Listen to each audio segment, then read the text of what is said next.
This is a neural network, and today I'm gonna build it from scratch. That means no machine learning libraries, no pre-built frameworks, only Numpy, Python, and some maths. We're gonna go from individual neurons to more complex networks, and finally I'll test if my creation can learn the numbers and if it has a fashion sense. Let's start by coding a single neuron. Imagine a neuron that has 3 inputs and 1 output, and this output is the weighted sum of the inputs. Wait, what do you mean by weighted sum? Well, each of these connections has a weight, and to get the output, we multiply them by their inputs and add a bias. We sum it all up, and that's the output. Now, how do neural networks learn? Well, by tweaking the weights and the bias to get the output we want, but we'll get to that. Okay, that's all good and fun, but a single neuron is pretty boring. How does a network with more neurons look like? Well, it looks like this. Yeah, I also shot my pants the first time I saw this. But if you actually visualize this, it looks like this. All the neurons are interconnected with each other. All these connections mean that the output value of this neuron is calculated as a weighted sum of all the previous ones. And the same thing happens on the next layer, and so on until you get to the final output. And you might be asking, well, if we have to calculate all these little connections, we're gonna be here all day. And you're right, that's what we have, linear algebra. Basically, many years ago, some of these guys invented the dot product, which converts all this mumbo jumbo into this one Python line. Pretty convenient, huh? Okay, let's code this real quick and boom, we have some output values. Let's go. And this is already pretty good. You can definitely train it and use it for some cool stuff. But if you'll excuse me, I'll have a 20-second math explanation of why this isn't good enough. Ready? Alright, start the clock. So now we have all these neurons that multiply each other to produce a value. But if you really think about it, this is just a linear function with a bunch of parameters. We don't want that because it's no better than linear regression. We want to introduce some non-linearity, and we do that with ReLU, which stands for Rectified Linear Unit. It looks like this, and if we add it to the network, it will be better at understanding non-linear data. Just trust me on this one. But are you sure you know what you're doing? Just trust me. Finally, we slap a softmax activation function. This is one of those functions that looks really scary, but it just converts a bunch of weird numbers that the network outputs into a probability distribution, which is just a scary way of saying that it tells you what the network thinks is the likelihood of each class being the correct one. And as you see, we're getting a pretty random probability distribution, which makes sense because the weights and biases are all random. And here's when I had a 500 IQ moment. You'll see I'm a genius. What I did is I trained this exact same network on PyTorch, got the correct weights, popped them into our network, and boom, we got 97.53% accuracy. Alright, that's it. Video's over. Nah, just kidding. Now we have implemented all the forward paths from scratch, and we know it works because we tested it with trained weights. Now comes the difficult part, teaching the network to actually learn.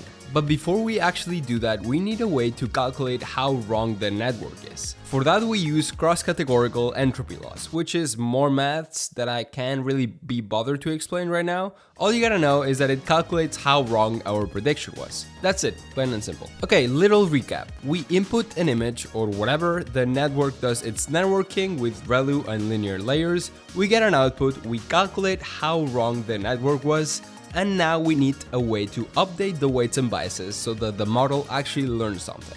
This is what's called backpropagation. Spoilers, it's more math. But we're gonna pretend it's not and explain it in simpler terms. Now we know how wrong our model is, but we can also calculate how much each weight contributes to the output. And this is done through partial derivatives. Hey, I said no maths, dude. Get this out of here. Come on, go away. Okay, let's break it down. Imagine our neural network as a team of chefs working to create a dish. Each chef is responsible for a specific ingredient, and the taste of the dish, the output, depends on how well each ingredient is balanced. If the dish taste is off, we need to figure out which chef added too much or too little of their ingredient. And here's where backpropagation comes in. First, we need to taste the actual dish. In our case, we calculate the loss or the error using the cross-categorical entropy loss function. This tells us how off is the taste from what we want. Now we need to adjust the amounts each chef is adding to get closer to the perfect taste. To do this, we go backwards through the network and figure out how much each weight, the chef's contributions, need to change to reduce the loss. It's like tasting the dish, realizing it's too salty, and telling the chef responsible for the salt to add less next time. And finally, once we know how much each chef contributed to the final dish, we tweak their ingredient amounts, their weights, based on the feedback they get until the dish tastes just right. So forward pass, calculate the loss, backwards pass, update the weights. Forward pass, calculate the loss, backwards pass, update the weights. And if we do this enough times, eventually the network just gets better. Okay, so implementing this took me way longer than the forward pass, but I'm gonna pretend it was really easy and it only took me half an hour instead of 5 hours. And here's something I didn't tell you. The amount the network changes its parameters is called the learning rate. So the higher this number is, the more rapidly the network is going to change its parameters. Well, why don't we put it super high so it learns super fast? Well, if we do that, then the network is going to stumble all over the place. We don't want that. We want to take big steps at first and then smaller and smaller steps once we get closer to the solution. And this is where optimizers come in. They vary the learning rate so that the networks learn fast at first and then slower and slower. You can also do a bunch of fancy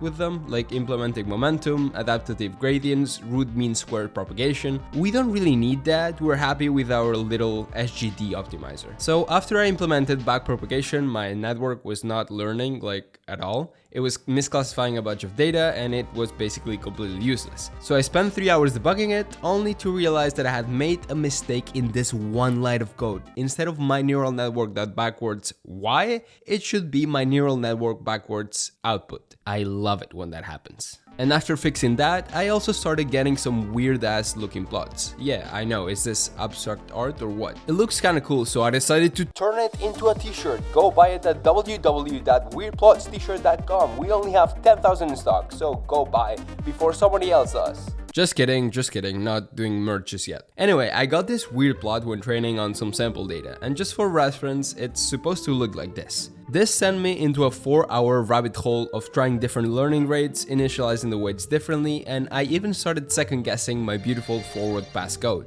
And after fixing a bunch of stuff, bug after bug after bug, I finally got this. It's not perfect, but it's definitely less weird. And with my newfound confidence on my code, I decided to tackle the MNIST dataset. I have already done a video about this, but the MNIST dataset is a collection of 60,000 28 by 28 pixels of handwritten digits. And with it, you can teach a neural net to recognize a handwritten number. Like if I draw this 8 real quick and pass it through the network, boom, it notes it's an 8. This might look kinda simple, but honestly, I think it's pretty cool. At first, after training my neural net, it had horrible accuracy. I'm talking 40–50%. But after tweaking some parameters and implementing mini batches, I got up to 97.42% accuracy on the test set. Pretty sick, right? So let's test it out. Okay, let's see what he thinks of this. Okay, he predicted a 9. Nice. Okay, let's try a different 9. Wow, he's 99.99% sure that this is a 9. Low-key, it's getting kinda cocky, so what about this 5? Again, 99.99% confidence that this is a 5. Okay, let's find a more challenging one. Wow, still 98.88% sure, even though it looks like a 2-year-old drew this. So I wrote some code to see what the model got wrong, and I gotta say it's pretty understandable. I mean, come on, who did this? Now, some people say that training on normal MNIST is too easy. That's too easy! That's why they created Fashion MNIST. It's the same concept as MNIST, there are 10 classes and 60,000 images, but instead of numbers, boom, we have pants, we have sneakers, bags, ankle boots. Let's train it on this dataset and see if our neural network has some fashion sense. Okay, training, and boom, 87% accuracy. Not bad, huh? Not gonna lie, I feel like it could do better, but I literally copy-pasted the same neural net code from MNIST and got 87%, so I'm happy with that. Let's see what this puppy can do. Okay, let's see what he thinks of this bag. Nice. What about these pants? What about this jumper? Now this guy's good. And again, the stuff it got wrong was pretty understandable. And there you have it, from individual neurons, layers of neurons, to actually doing some pretty cool stuff. Hope you enjoyed this video and subscribe. I got some cool stuff coming in the next couple of weeks. See ya!